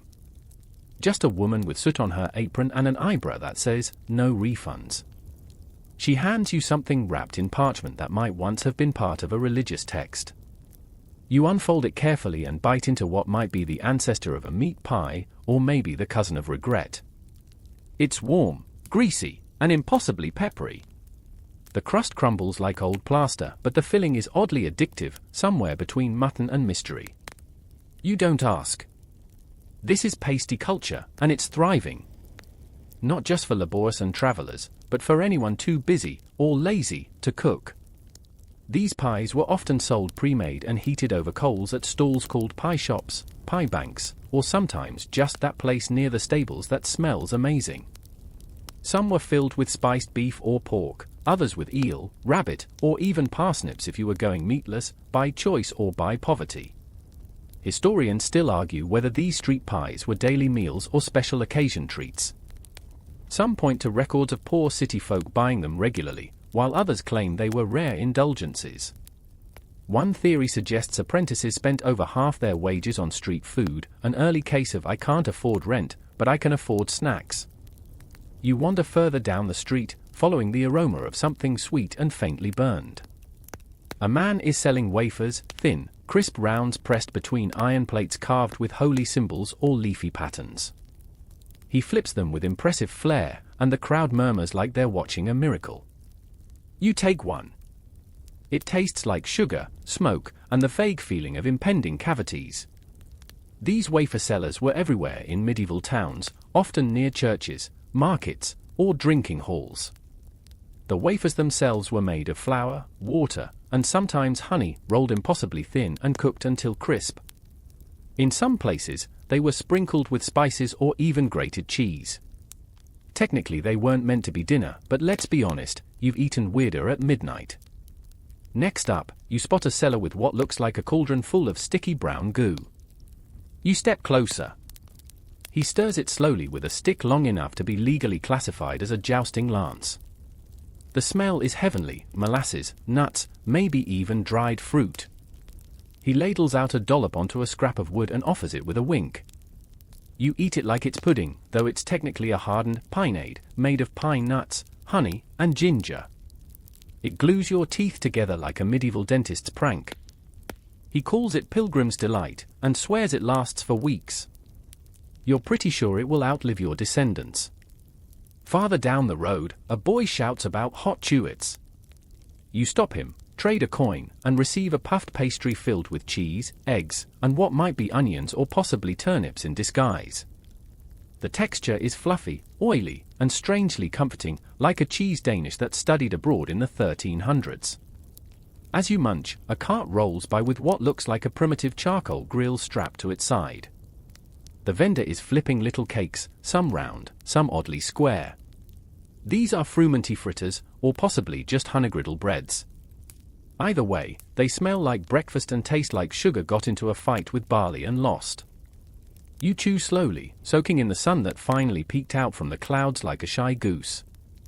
Around the corner, you pass a more organized stall with benches. A hand-painted sign reads, "For all good folk who eat in haste." You sit. A girl plops down a trencher, an edible bread plate, loaded with a dish called goose drippings with peas pudding. You're pretty sure you didn't order that, but it's warm, filling, and only slightly resembles regret. You eat around the edges, nod politely, and leave the drippings to soak in the trencher. She takes it away to give to someone else. Recycling, medieval style. One stall has a more international flair. A Moorish-looking vendor waves you over and offers sesame sweets, dense bars packed with nuts and dried dates, pressed together with syrup and cut into uneven chunks. You try one and suddenly feel awake, alert, and mildly ready to invade Italy. Spices like cinnamon, cardamom, and clove tingle your palate. This isn't just street food, it's the result of centuries of trade, conquest, and the unstoppable spread of flavor. And then, disaster. You reach for a slice of fruit tart sold from a cart with suspiciously no bees hovering nearby. One bite, and you know, the apples were past their prime. Maybe by a week. Maybe by the reign of King John. Your stomach gurgles. Your eyes water. You quietly toss the rest behind a barrel and swear vengeance. Welcome to the other half of medieval fast food. When it goes wrong, it goes very wrong. There were no health inspections, no gloves, no fridges. If you got sick from a bad tart or undercooked pie, you either prayed or made your peace. That's why ginger, vinegar, and cloves weren't just flavoring, they were also medieval cleansers, believed to purify food and chase away illness. Whether or not they worked, historians still argue. You make your way back toward the city gate, chewing the last crumbs of a honeynut stick that claims to boost strength and fertility. You're not sure about the second part, but you do feel strong enough to keep walking. And as you walk, you realize something profound: fast food never really changed. Then, like now, it was about speed, convenience, indulgence, and the eternal question, will this make me happy, or just mildly sick? In the 1300s, fast food was not just a guilty pleasure, it was often survival, especially for workers, travelers, and the poor. Whether it was baked, fried, boiled, or just pressed into a shape vaguely resembling food, people wanted warmth, carbs, and something to chew before the next part of the day's adventure. You pass a final stall, empty now, save for crumbs and a few burnt bits clinging to an iron pan. You smile. Someone else will be here soon. Another hungry traveler, another strange bite, another gamble. You adjust your belt, loosen your tunic, and walk off with a belly full of puff pastry, pine nuts, and at least one questionable decision. Welcome to the glorious, greasy heart of medieval fast food. You find yourself wandering deeper into the medieval town's marketplace just as the sun begins to tip toward the west, casting long shadows on the uneven cobblestones. The air is thick with the mingled scents of roasting meats, fresh hay, and something unmistakably sweet, but also suspiciously sticky. You follow the scent, knowing full well what you're about to find: the infamous medieval street sweets, the original Candy Crush before anyone even had phones. This is the moment where you realize that sugar wasn't just a seasoning, it was a luxury, a medicine, and yes, sometimes a weapon.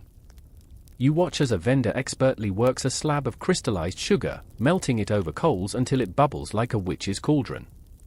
Then, with the precision of an artist, he pulls it into long, glossy ribbons that gleam like molten glass. You reach out and snap off a piece, the hard candy shattering with a satisfying crack on your teeth. The sweetness floods your mouth, clean, sharp, almost electric. You savor it like a treasure because, in this era, sugar was rare and precious.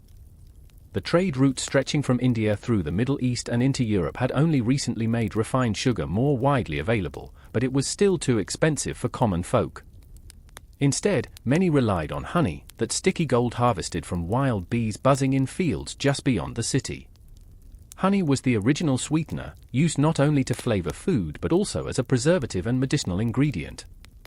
You dip a spoon into a jar of honey-sweetened wine, mead, and let the rich floral warmth slide down your throat, feeling it soothe away the chill creeping into your bones. But here's a twist: despite the sweetness, medieval sweets were often unexpectedly bitter, smoky, or even salty. You bite into a honeyed cake dusted with crushed peppercorns. The heat tickles your tongue, and for a moment you wonder if you've stumbled into a spice bazaar rather than a bakery. It turns out that pepper, cinnamon, cloves, and even ginger weren't just there to make food taste exotic, they were thought to have healing powers. Ginger, for example, was believed to stimulate digestion and warm the body. The idea of medicinal sweets is not just a quaint historical fact. Historians still debate how much medieval people genuinely believed in the healing qualities of these ingredients versus simply enjoying their flavors. You watch a small boy gleefully suck on a sugar stick, a primitive lollipop fashioned by slowly boiling sugar syrup until it hardens around a thin stick of wood. The boy's face is sticky, his fingers coated in sugary residue, and his eyes shine like the gold dust swirling in the sunlight. You remember your own sticky fingers from a recent candy binge and chuckle softly. Some things never change. Nearby, a woman sells marzipan, a thick, almond-flavored paste molded into shapes resembling fruits and animals. It's a favorite among the wealthy, who use it to impress guests during lavish feasts. You try a tiny piece, it's sweet, dense, and melts slowly, leaving a whisper of almond bitterness on your tongue. Marzipan was more than just a treat, it was a symbol of status, a confection reserved for those who could afford the expensive almonds and sugar it required. But not all medieval sweets were so refined. You find yourself drawn to a noisy stall selling candied nuts and fruits, coated with a sticky glaze of honey and sprinkled with coarse sugar crystals. The vendor tosses handfuls into a shallow wooden bowl and offers you a sample. The nuts crackle between your teeth, the sugar crunching and the honey lingering long after. It's a simple pleasure, earthy and raw, and you realize these snacks must have been popular among traveling merchants and laborers needing quick energy. At the far end of the market, you stumble on something a little stranger, soteltes, intricate edible sculptures made of sugar, marzipan, and sometimes even gold leaf. These delicate masterpieces are designed not just to be eaten but to impress and entertain. You watch a display shaped like a castle slowly being consumed by laughing diners. The extravagance feels absurd and wonderful. Yet, behind all the sweetness, there lurks a problem. You notice some of the candies look cracked, discolored, or even moldy. Without refrigeration or modern preservatives, sweets often went bad fast. The abundance of sugar and honey attracted ants, flies, and worse. You take a bite of a spiced honeycomb and immediately detect a faint mustiness. Your stomach tightens just a little. This is medieval junk food's dirty secret. Sometimes, your sweet treat came with a side of illness.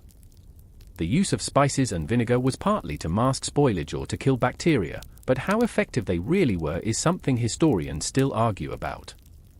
Still, for all the dangers, sweets were a rare and cherished pleasure. You imagine a young girl receiving a small piece of sugar candy during a festival, eyes wide with delight and wonder, savoring a taste so precious it felt like magic. Or a nobleman nibbling on candied ginger after a heavy feast to aid digestion, while secretly just enjoying the sharp contrast to all the rich meats. As you wander away, your fingers still sticky from syrup and your breath smelling faintly of cloves, you realize something timeless: sweets have always been more than just food. They are comfort, celebration, and sometimes a little rebellion against the hardships of daily life. And in the medieval world, that rebellion tasted a lot like honey, spice, and the occasional dubious ingredient no one cared to name. With that, you tuck the last crumb of candied nut into your mouth and prepare for the next leg of your journey, because in this strange, sweet, and slightly risky world of medieval junk food, the surprises never end. You trudge through the muddy streets just as dusk starts to settle, and suddenly, the unmistakable scent of something fried and salty wraps around you like a thick woolen cloak. Your stomach grumbles, and you follow that greasy perfume until you find yourself in front of a small wooden cart with a smoking iron cauldron hanging from a tripod. The vendor, a stout man with a soot-smudged face and an apron that's seen better days, is ladling out lumps of golden brown dough from bubbling oil. These are the medieval ancestors of what you might call fried snacks, crispy, oily, and downright addictive. Welcome to the world of medieval fried foods, where frying wasn't just a cooking method but a survival strategy. Because here's a juicy fact for you: medieval cooks knew that frying in animal fat or oil sealed in flavor and made food last longer. Plus, fried food packed a caloric punch essential for surviving cold winters or long days of manual labor. You bite into a freshly fried fritter, a little piece of heaven with a chewy inside and a crunch that shatters your quiet reverie. It's salty, a little smoky, and just greasy enough to make you question your life choices, but in a very satisfying way. You might assume frying was reserved for the rich, but actually, street vendors and common folk loved fried snacks, often made with leftover dough, grains, or bits of meat. They fried anything from small fish to savory cakes made with cheese, eggs, or herbs. These street foods were affordable, filling, and portable, perfect for workers who couldn't afford a proper sit-down meal or travelers rushing between towns. Historians still argue whether deep frying was a technique that spread primarily through the Mediterranean or developed independently in northern Europe. The evidence is patchy, but it's clear that by the late medieval period, frying was widespread across the continent, from the bustling ports of Venice to the muddy streets of London. You watch as the vendor drops a small bundle wrapped in a cloth onto the frying oil, something you've never seen before. He pulls it out with a hooked stick, and it's a crispy, golden pouch filled with spice meat and onions, dripping with fat and inviting you to take a bite. This is a kind of pasty, fried rather than baked, a clever twist on the traditional meat pie designed to be eaten on the go, with minimal mess. You take a cautious nibble, and your taste buds do a happy dance, savory, rich, and just a little smoky from the frying. Frying wasn't without its dangers, though. Cooking over open flames or hot oil meant frequent burns and fires, and the reuse of animal fats could turn the oil rancid, creating off flavors and health risks. But desperate times called for desperate measures, and greasy snacks were a beloved indulgence regardless. Your attention is caught by a small stand selling something that looks like tiny, twisted ropes fried to a crisp. The vendor calls them angel wings, delicate fried pastries dusted with powdered sugar or honey. The name sounds heavenly, but biting into one, you realize these light, flaky crisps are devilishly easy to eat by the dozen. You grin, imagining some medieval party guest overindulging and then politely excusing themselves for a digestive walk. You're not the only one drawn to these fried delights. Nearby, a group of townsfolk laugh and share a platter piled high with cheese fritters, gooey in the center and crisp on the outside, often flavored with herbs or a dash of ale. These treats were especially popular during festivals and religious holidays, when the usual fasting rules were relaxed, and a little indulgence was allowed, or even encouraged. You nibble on a cheese fritter and think about how the medieval diet, often heavy on bread and porridge, could feel monotonous. These fried snacks, with their rich textures and bold flavors, were a welcome break from the everyday. They were the original comfort foods, designed to soothe and satisfy.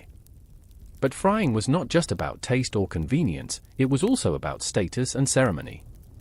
At noble banquets, fried delicacies appeared in elaborate courses, sometimes flavored with rare spices and garnished with edible gold leaf. Yet, ironically, some of the most beloved fried street foods were eaten by the poorest of the poor, highlighting the blurred lines between class and cuisine in medieval times. As you finish your last bite, your fingers slick with oil and your breath tinged with garlic and herbs, you realize that medieval fried foods had a certain magic. They were a little bit dangerous, a little bit decadent, and absolutely unforgettable. You thank the vendor with a coin, wipe your hands on your tunic, and step back into the street. The sun is almost down now, and the town begins to glow with torchlight and the soft murmur of evening life. You carry with you the memory of that crispy, greasy, utterly medieval snack, a reminder that even centuries ago, the allure of fried food was simply irresistible. You wander past a bustling square where the chatter of townsfolk mixes with the clang of blacksmiths and the occasional bleat of a stray goat. But your attention is caught by a tantalizing aroma, rich, smoky, and somehow deeply familiar. It's the unmistakable scent of medieval fermented foods, the original fast food, before drive-thrus or delivery apps existed. Fermentation was a lifesaver back then, both a way to preserve food without iceboxes and a secret ingredient for flavor. You approach a modest stall where a vendor ladles out chunks of sauerkraut and pickled vegetables from large wooden barrels. The sour tang fills the air as you take a cautious bite. The crisp cabbage crunches beneath your teeth, puckering your lips and waking your senses in a way that only a good pickle can. You realize fermentation was not just a preservation technique, it was an art form, a way of turning humble ingredients into something complex and exciting. You might think fermented foods are a modern health craze, but they have a deep-rooted history. In medieval Europe, sauerkraut and pickled vegetables were staples, especially during winter months when fresh produce was scarce. The lactic acid fermentation not only kept food edible but was believed to boost health and vitality. Some monks even prized these fermented delicacies as a form of holy sustenance during fasting periods. Historians still debate the exact origins of certain fermented foods in Europe. Did they develop independently in different regions, or were they introduced through trade and conquest? What's clear is that by the Middle Ages, fermentation was widespread, from Northern Europe's sauerkraut to Southern Europe's olives and cheeses aged with special molds. You reach for a small bowl of fermented fish sauce, a pungent concoction beloved in coastal regions. The smell is intense, salty, and slightly funky, definitely an acquired taste. A quick lick reveals a complex umami punch, something that would have been a prized seasoning to add depth to simple stews and porridges. The idea of using fish sauce might make you think of Southeast Asia, but fermented fish products had their own versions in medieval Europe, especially around the Mediterranean. Nearby, a woman offers you a taste of kwas, a mildly alcoholic fermented beverage made from bread, flavored with honey and herbs. The drink is tangy, bubbly, and refreshingly sour, perfect for quenching thirst on a hot day, or for a mild buzz after a long week of chores. You sip it slowly, appreciating how fermentation transformed plain bread into a lively, spirited drink. It's like the medieval equivalent of craft beer, complex, a bit unpredictable, and totally worth the occasional hangover. But fermentation wasn't always safe. Without modern hygiene standards, some batches could turn toxic or cause unpleasant stomach upsets. This wasn't just a matter of food safety, sometimes the line between a delicacy and a disaster was razor thin. You imagine a peasant family nervously tasting their latest batch of pickles, hoping it's more smack than sickness. It's one of those murky historical issues that historians still argue about, how much medieval people really understood about fermentation, versus how much they just trusted experience and superstition. The market also offers fermented cheeses, often pungent and crumbly, some aged for months in cool cellars. You try a piece of a blue-veined variety, the sharpness cutting through the other flavors lingering on your tongue. This cheese was highly prized, especially by the wealthy, who enjoyed it with honey or fruit preserves to balance the intense flavors. But even common folk ate fresh cheeses or curds, relying on the mild sourness and creamy texture for daily nourishment. As you stand there, the world seems to slow down, the sharp tang of sauerkraut, the bubbly sweetness of kwas, and the deep umami of fermented fish all combining into a symphony of ancient flavors. You realize that fermentation, like sugar or frying, was another way medieval people wrestled with their environment, turning limited resources into something more than mere survival. You notice a group of children playing nearby, sharing small bites of fermented fruit preserved in honey. They giggle as the sticky sweetness mingles with the tartness, their faces scrunching in delight and surprise. You smile, remembering your own experiments with pickles and kombucha, and marvel at how some tastes truly transcend time. Before you leave, you pocket a small jar of fermented honey, an odd hybrid that's both sweet and sour, prized for its supposed healing powers. It's a reminder that medieval junk food wasn't just about indulgence, it was also about medicine, tradition, and a stubborn will to enjoy life even in difficult times.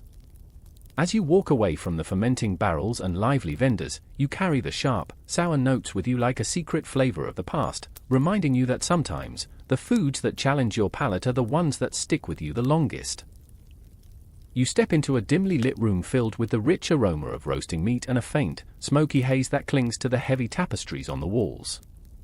The air feels thick and warm, like a cozy trap designed to keep you inside just a little longer. You're entering the world of medieval meat pies and pastries, a deliciously complex category of junk food where crust met filling in a marriage of convenience and indulgence. Imagine you're a hungry traveler at a roadside inn, and the innkeeper slaps down a steaming pie crust, filled with a jumble of meat, offal, spices, and sometimes even fruit. You can almost hear the crust crackling under your fingers as you tear off a piece and reveal a savory, juicy interior that's been slow-cooked to perfection. This wasn't just food, it was a handheld feast, portable enough to eat on the road, yet hearty enough to sustain you for days. Medieval pies were more than just a snack, they were strategically designed. The crust, known as the coffin, was often thick, hard, and inedible, meant to preserve the filling inside rather than to be eaten itself. You bite into the pie, noticing that some of the pastry tastes more like cardboard than bread. That's because the crust acted as a natural food container before the days of Tupperware, keeping precious meat safe from dirt, pests, and the open air. The fillings could be wild. Meat was often mixed with dried fruits like raisins or prunes, and spices like cinnamon, cloves, and pepper added a heady warmth. You try to picture the flavor, a mingling of salty, sweet, and spicy that seems contradictory yet somehow works. It's this sweet-savory combo that kept medieval palates entertained and confused at the same time. You might think all this pie eating was just for the rich, but even peasants enjoyed simpler versions. Instead of exotic spices, they used locally available herbs, and the meat might be a humble chunk of salted pork or offal, but the concept was the same. The pie was a meal you could carry and eat without plates or forks. Historians still argue whether the influence for these pies came from Norman invaders bringing their baking traditions or if they evolved organically from earlier Roman practices. Either way, pies were an essential part of medieval food culture, an edible toolbox for the on-the-go eater. At a nearby stall, you spot a vendor expertly shaping small, handheld pastries filled with meat and onions, pasties, the medieval energy bar. You take a bite, and the rich meat juices mix with the flaky crust and sharp onion, making your mouth water. These pasties were especially popular among miners and laborers who needed a quick, filling meal they could eat with dirty hands. But not all pies were savory. You come across a noble feast where sweetmeat pies are served as a dessert. These often contain dried fruit soaked in wine or honey, dusted with sugar, and sometimes garnished with edible flowers. You sneak a taste of a miniature sweet pie, the crust flaky and buttery, the filling dense and syrupy, with a hint of cinnamon and nutmeg tickling your tongue. It's hard to believe this junk food could be so versatile, both humble sustenance and lavish indulgence. You wonder if your modern-day pizza or meat pie owes a debt to these medieval creations, where leftovers and luxury met in a flaky embrace. But here's a curious detail: some medieval pies were made with unusual fillings like oysters, eels, or even dormice. Yes, dormice, the tiny rodents roasted and stuffed with nuts and spices before being baked into pies. You shudder slightly but admit that this kind of adventurous eating says a lot about medieval attitudes toward what counted as junk food. You realize this daring approach to ingredients echoes in today's food trends, think fried crickets or gourmet offal dishes, showing that our fascination with unusual snacks isn't new at all. It's just been hiding under layers of pie crust for centuries. As you finish your bite and wipe the crumbs from your fingers, you feel a connection to those long-ago eaters who took comfort in these pies, savoring the combination of convenience, flavor, and a little culinary daring. Medieval meat pies weren't just food, they were a way of life. You step into the shadowy corner of a bustling medieval market, where the mingled smells of sweet spices, burnt sugar, and faintly acrid smoke create an intoxicating atmosphere. You hear the rhythmic pounding of mortar and pestle, and the soft hiss of caramelizing honey over a small flame. This is the realm of medieval sweets and confections, the sugary junk food of the Middle Ages, where candy wasn't just a treat but a symbol of luxury, alchemy, and sometimes, outright magic. Imagine yourself holding a small, sticky morsel of honeyed almond paste, its sweet warmth melting slowly on your tongue. Back then, sugar was a rare and precious commodity, imported across continents by traders who guarded their secrets like treasure maps. The sweet stuff wasn't just for kids or indulgence, it was medicinal, a cure-all believed to heal wounds and soothe coughs. You probably wouldn't survive eating today's candy bars in medieval quantities, but then again, medieval sweets were often more complex and nuanced than just pure sugar rushes. You wander over to a stall lined with glass jars filled with crystallized ginger, candied nuts, and hardened syrup drops flavored with rosewater or saffron. These treats were the ancestors of modern candy, carefully crafted by apothecaries and confectioners who combined science, superstition, and artistry. The process was labor-intensive, involving boiling sugar to exact temperatures and adding rare spices to create complex flavors that danced on the palate. A fascinating fact, in medieval times, spices like cinnamon, cloves, and nutmeg were considered aphrodisiacs and were often included in sweets served at weddings or courtly gatherings. Imagine a king offering his queen a honeyed almond paste not just for flavor but as a secret love potion. Of course, historians still argue whether medieval people really believed these effects or if it was just an excuse to enjoy exotic flavors. At a nearby store, you spot something that looks like tiny, delicate wafers dusted with powdered sugar. These are gingerbread, but not quite like the gingerbread you know. Medieval gingerbread was denser and often shaped into ornate figures or religious symbols. Sometimes, it was even gilded with edible gold leaf for the most lavish feasts. You nibble a piece, tasting the rich blend of honey, ginger, and a whisper of clove. The crunch feels satisfying, a perfect contrast to the chewy honeyed treats. You can't help but smile at the medieval obsession with sugar's miraculous powers. Sugar was used not only in sweets but in savory dishes, sauces, and even meat dishes to balance flavors. It was a spice that defined status. Only the wealthy could afford it regularly, making sugary treats a kind of edible luxury badge. But the lower classes still got their sweet fix through natural syrups, honey, or fermented fruit wines. An unusual medieval sweet you stumble upon is marzipan, made from finely ground almonds and honey or sugar, molded into intricate shapes like fruits, animals, or even entire scenes. Marzipan was not just dessert, it was an edible art form, often used as table decoration in noble banquets, blending food and spectacle. You marvel at the skill it must have taken to create such delicate sculptures without modern tools. But with all this sugar came risks. Excessive consumption led to tooth decay, a problem for medieval dentists who had few tools beyond primitive drills and herbs. The wealthy flaunted their sugar-induced cavities like trophies, as if the damage was proof of indulgence and status. Meanwhile, common folk rarely saw sugar but still suffered from other dental woes caused by coarser diets. Here's a quirky tidbit: some medieval sweets were made with ingredients we'd find odd today, like rose petals, musk, or even ambergris, a rare substance from Wales believed to enhance flavor and scent. Imagine savoring a honey candy infused with a hint of whale secretions. Sweet and slightly mysterious, much like the Middle Ages themselves. You realize these medieval sweets were more than mere junk food. They were a blend of pleasure, power, and prestige, each bite a story of trade routes, alchemical experiments, and cultural exchange.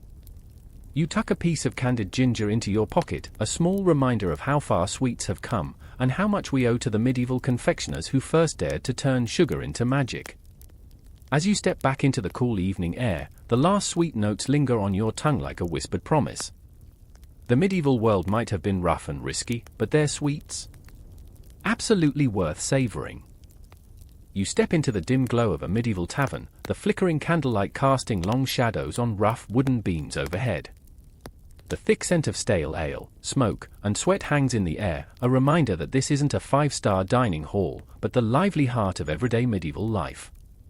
Here, among the raucous laughter and clinking tankards, you encounter the true junk food of the common folk, fried and fried again snacks, the guilty pleasures that brought quick satisfaction at a cheap price. Imagine reaching into a shallow basket filled with fried dough balls, sometimes called fritters or dumplings, still warm from the sizzling oil. You bite into one, the outside crisp and golden, giving way to a soft, doughy center that's slightly greasy but deeply comforting. It's the kind of food that fills your stomach fast and fuels you for the long day ahead, whether you're a miller, a blacksmith, or a traveling journeyman. Frying was a popular cooking method because it was quick and required minimal ingredients, just fat and some basic batter. But the fats themselves could be less than savory. Animal fats like lard or goose grease were the go-to oils, which added a distinctive, sometimes pungent flavor. You can almost taste the rich, heavy savoriness mixed with the subtle sweetness of the dough, a perfect marriage of texture and aroma. Fried foods weren't just simple dough balls. There were also fried fish and fried eels, especially popular in coastal or riverine towns. These morsels were often breaded with coarse breadcrumbs or dipped in a thick batter made from barley or rye flour before hitting the hot fat. You can imagine the satisfying crunch as you bite into the fish, the tender flesh inside contrasting with the crispy coating. The smell of frying fish mingled with the smoke from the hearth, creating an unforgettable atmosphere. Interestingly, frying wasn't always the healthiest option. Medieval cooks lacked the refined oils we use today, and repeated reuse of the same fat could lead to a buildup of nasty compounds. Some tavern-goers no doubt felt the unpleasant aftermath, but the immediate pleasure of hot, crispy food often won out over concerns about long-term health. Historians still debate how much medieval people understood about food safety. Were they aware of the risks, or did they simply trust their senses and experience? Another popular fried snack was cheese fritters, chunks of fresh cheese dipped in batter and fried until golden. These were a favorite during festivals and special occasions, a treat that offered a rich, creamy contrast to the crunchy exterior. You can almost hear the delighted murmurs of children sneaking a piece or the proud grin of a cook presenting them to a noble guest. Cheese itself was highly prized, and frying it was a clever way to extend its shelf life and make it even more indulgent. You might be surprised to learn that medieval frying wasn't limited to savory snacks. Sweet fried pastries, often drizzled with honey or dusted with sugar, were also popular. Fritters filled with apples, pears, or dried fruits were common, especially in the autumn when fresh produce was abundant. These treats were the medieval equivalent of a warm donut or apple fritter, offering comfort and sweetness wrapped in a crispy, oily hug. Despite their appeal, fried foods were considered somewhat lower-class fare. Nobles preferred roasted or boiled meats and more elaborate dishes, partly because frying required a lot of fat, an expensive commodity, and was associated with taverns and street vendors. Yet even the upper classes occasionally indulged in fried snacks, especially when traveling or during festive events where the lines between class and cuisine blurred. Here's a quirky detail: some medieval recipes called for frying in beeswax, or mixing honey into the frying fat to add a sticky sweetness. This sounds bizarre today but was part of the culinary experimentation of the time. The idea of beeswax frying might make you wince a little, but it also shows how medieval cooks pushed boundaries with whatever ingredients they had on hand. You take a final bite of a warm, oily fritter, savoring the way the crunchy exterior contrasts with the soft, almost doughy inside. The experience is deeply sensory: the sound of frying, the smell of hot fat, the taste of salt and sugar mingling with earthiness. Fried snacks were comfort food, street food, junk food, and survival food all rolled into one. As you lean back against the rough wooden bench and sip a mug of dark ale to wash down the grease, you reflect on the medieval mindset around these foods. They might not have been health food, but they were fuel, pleasure, and sometimes even a bit of rebellion against the rigors of daily life. The crunch, the warmth, the quick burst of energy, they were worth every greasy bite. You find yourself wandering through the bustling lanes of a medieval fair, where the clamor of merchants, jesters, and townsfolk fills the air.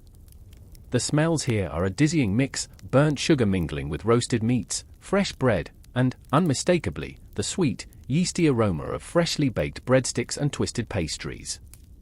This is the world of medieval street snacks and festival junk food, the casual treats that people grabbed between bouts of work, merrymaking, or long journeys. Picture a vendor's cart piled high with golden brown, twisted dough sticks, twists or sticks of fried dough, sometimes flavored with honey or dusted with coarse sugar crystals. You pick one up, feeling its warmth, and take a bite. The outside crunches lightly, giving way to a soft, chewy interior that melts as you chew. It's simple, satisfying, and a perfect grab-and-go snack that could keep a traveler or laborer fueled through the day. These twists weren't just random snacks. They were part of a lively, ever-evolving street food culture that offered something for every palate and pocket. The fair was the perfect place for experimenting with new recipes, unusual ingredients, and flashy presentations. Food was entertainment as much as sustenance. Nearby, a crowd gathers around a booth where a baker is pulling fresh girdle cakes from a heavy iron griddle, a flat, round bread cooked over open flames. These cakes were dense but slightly sweet, made from barley or rye flour, sometimes spiced with caraway seeds or honey. You watch as the baker skillfully flips the cakes, their surfaces blistering and darkening just so. You take a small piece, noticing the grainy texture and the hint of smoky char from the open fire. It's rustic, hearty, and just a touch addictive. Street food was often about convenience. It didn't require plates or cutlery, just your hands and a hearty appetite. That makes you think about modern food trucks or festival stalls, and you smile, realizing that this ancient street culture is a direct ancestor of today's fast food scene. Medieval vendors knew their crowd and what they wanted: affordable, tasty, and easy to eat while watching a juggling act or listening to a minstrel. Now, fairs and festivals were also prime times for more extravagant junk foods, particularly sweets and novelty items. You spot a stall selling marchpane, an early form of marzipan, sculpted into whimsical shapes, miniature animals, flowers, even tiny castles. These sugary sculptures weren't just treats, they were conversation pieces and symbols of artistry and status. The wealthy might commission entire tables decorated with marchpane, while common folk could buy a small piece to enjoy as a rare indulgence. Another favorite was the humble toffee, a sticky, caramelized sugar treat sometimes flavored with nuts or spices. You pick up a piece, feeling it stretch and stick between your fingers before snapping in your mouth with a satisfying crunch. This toffee was both a delight and a challenge. It demanded patience and a careful bite, making the enjoyment last longer than a simple sugar cube. Medieval street food wasn't just about snacks, drinks played a huge role too. You overhear the friendly banter of customers at a tavern where a posset is being served, a warm, spiced drink made from hot milk curdled with ale or wine, often sweetened with sugar and flavored with cinnamon or nutmeg. It's a soothing, mildly intoxicating beverage meant to warm the body and calm the nerves. Posset was a medieval equivalent of hot toddies and was especially popular during cold months or after a night of revelry. Here's a surprising fact: many medieval street snacks contained ingredients we now consider unusual or even unappetizing. For example, some vendors sold black pudding skewers, a kind of blood sausage sliced and grilled over flames. It was rich, iron-heavy, and beloved by many despite its intimidating name. Blood sausage is one of those ancient recipes that has endured through centuries, showing how medieval tastes sometimes align with modern culinary adventurousness. Historians still debate how widespread some of these street foods really were. Did peasants and townsfolk have regular access to such treats, or were these more special occasion indulgences, limited by cost and availability? Either way, it's clear that street food culture thrived as a space of social mixing, economic exchange, and culinary creativity. And then there's the question of hygiene. Street vendors worked in less than sanitary conditions by modern standards: open fires, dusty roads, and curious animals wandering nearby. You can almost hear the groan of a medieval health inspector, if they had one, but the throngs of customers didn't seem to mind much. The thrill of grabbing a hot, tasty snack outweighed the risks. You take a moment to savor a freshly twisted dough stick, its sugar crystals sparkling in the fading sunlight, and watch a juggler toss flaming torches. The medieval street fair was a sensory feast, not just for your taste buds but for your eyes and ears too. Food, laughter, music, and spectacle blended into an unforgettable experience. As the evening cools and lanterns are lit, the smell of roasted chestnuts drifts through the crowd, a final invitation to indulge before the night draws in. You realize that medieval junk food wasn't just about nutrition or convenience, it was about celebration, community, and joy. These street snacks and festival treats, humble or extravagant, offer a vivid glimpse into medieval daily life and festivities. The connection to today's street food scene feels undeniable, the same desire for quick, flavorful, and satisfying bites that bring people together. Next time you grab a churro at a fair or a pretzel from a vendor, remember you're tasting echoes of this lively, centuries-old tradition.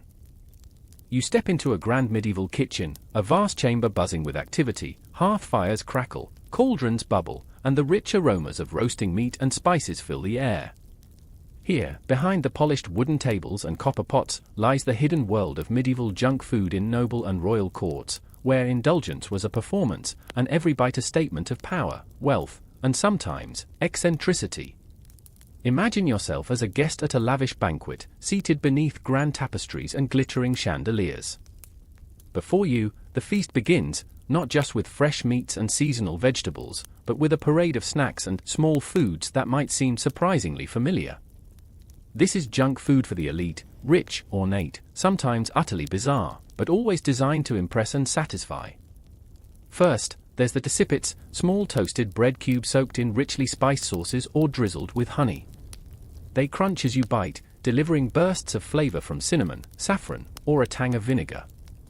These little morsels were popular finger foods, perfect for nibbling between courses or as part of a larger appetizer spread. They resembled today's croutons but carried far more complex seasoning and meaning. Behind the scenes, cooks prepared vast quantities of comfits, which were seeds, nuts, or small fruits coated with layers of sugar syrup until they became hard, shiny sweets. Comfits were a favorite at noble courts and often scattered over desserts or served in delicate porcelain bowls. The process was painstaking, requiring repeated sugar glazing to achieve that perfect, candy-like finish. These sugary jewels weren't just treats, they were conversation starters and symbols of refinement. Now, you might be surprised to learn that medieval court junk food sometimes included items we'd find downright peculiar today. Take carcantris, a fanciful dish combining a suckling pig and a capon sewn together and roasted as one grotesque but impressive spectacle. While not exactly junk food in the modern sense, it was often served as a novelty snack or centerpiece during festivals, a culinary stunt meant to awe and entertain.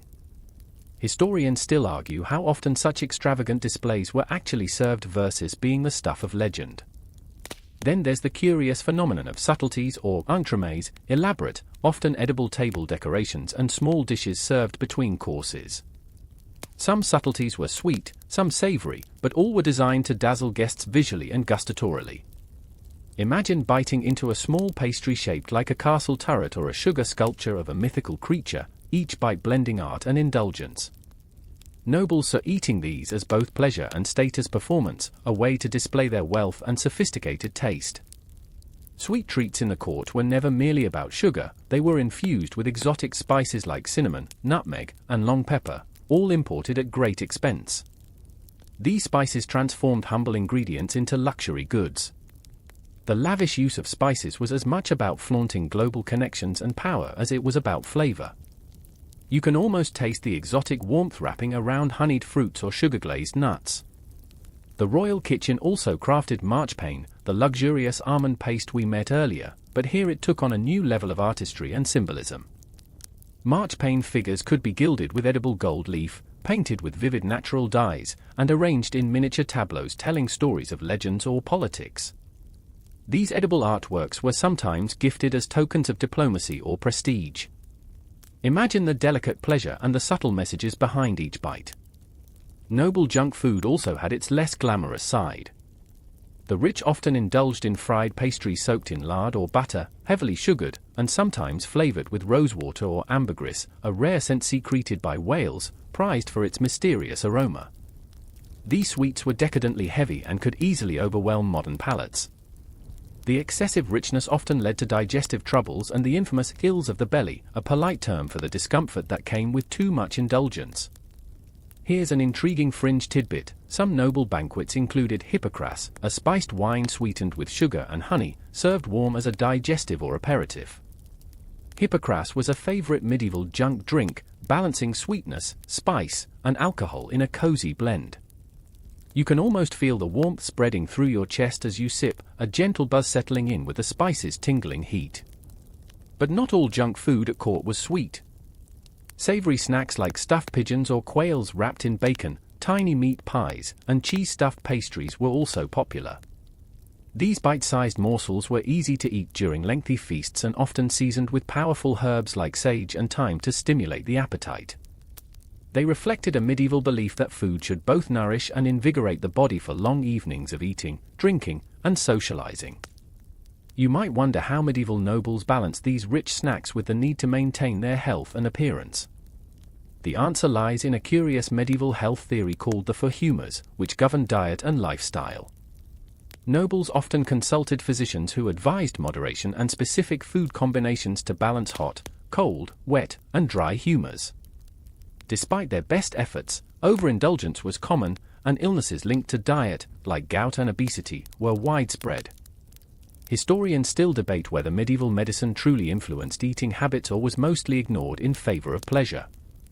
Amid the indulgence, some noble junk food was surprisingly practical. Dried fruits and nuts, preserved with sugar or honey, were easy to store and transport, offering a quick energy boost during long travels or hunts. These portable snacks also had the added benefit of displaying the owner's wealth, since exotic dried fruits were costly imports. The preparation of these foods required a cadre of skilled cooks, confectioners, and servants, often working for days or weeks ahead of major feasts. The kitchen was a hive of activity, mixing ingredients, stirring huge pots of spice syrups, and crafting delicate pastries.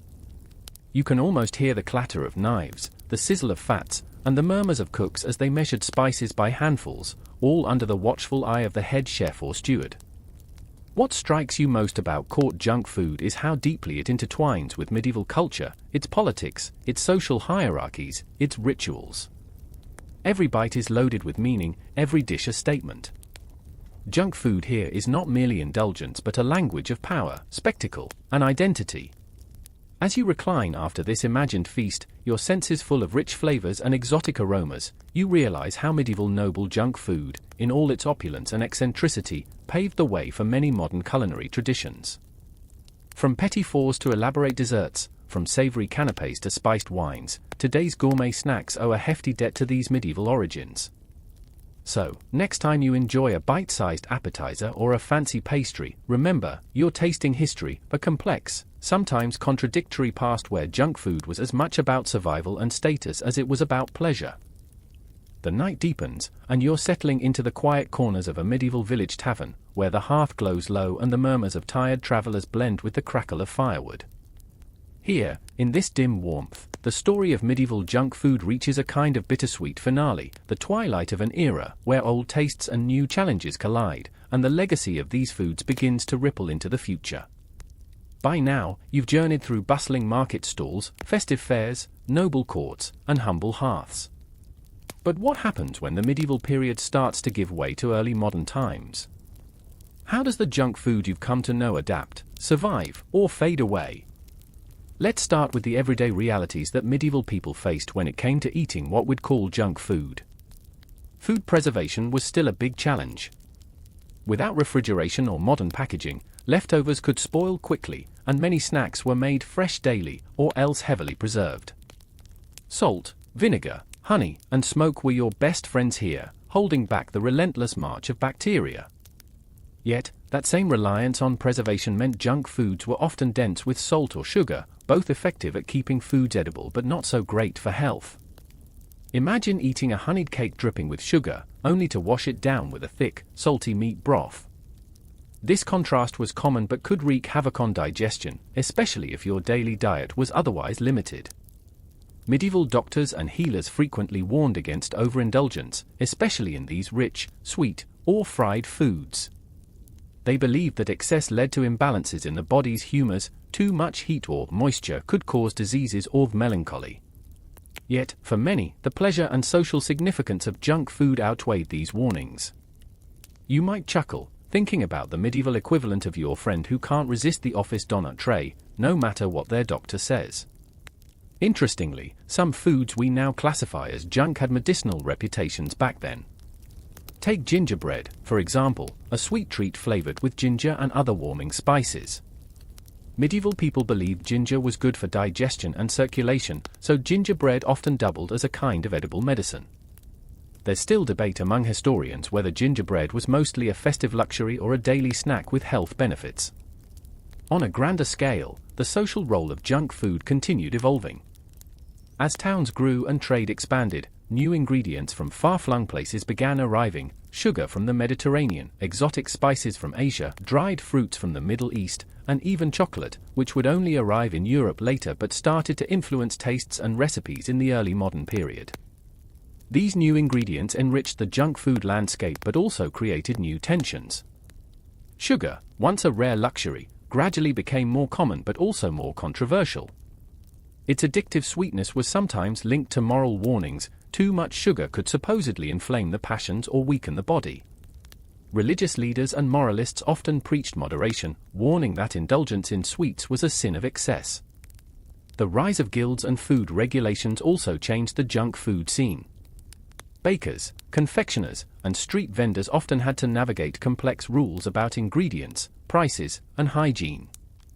Some guilds protected traditional recipes fiercely, while others experimented with new methods or exotic flavors to attract wealthier clients. Historians still argue how much these regulations shaped everyday eating or were simply ignored in the lively chaos of medieval and early modern streets.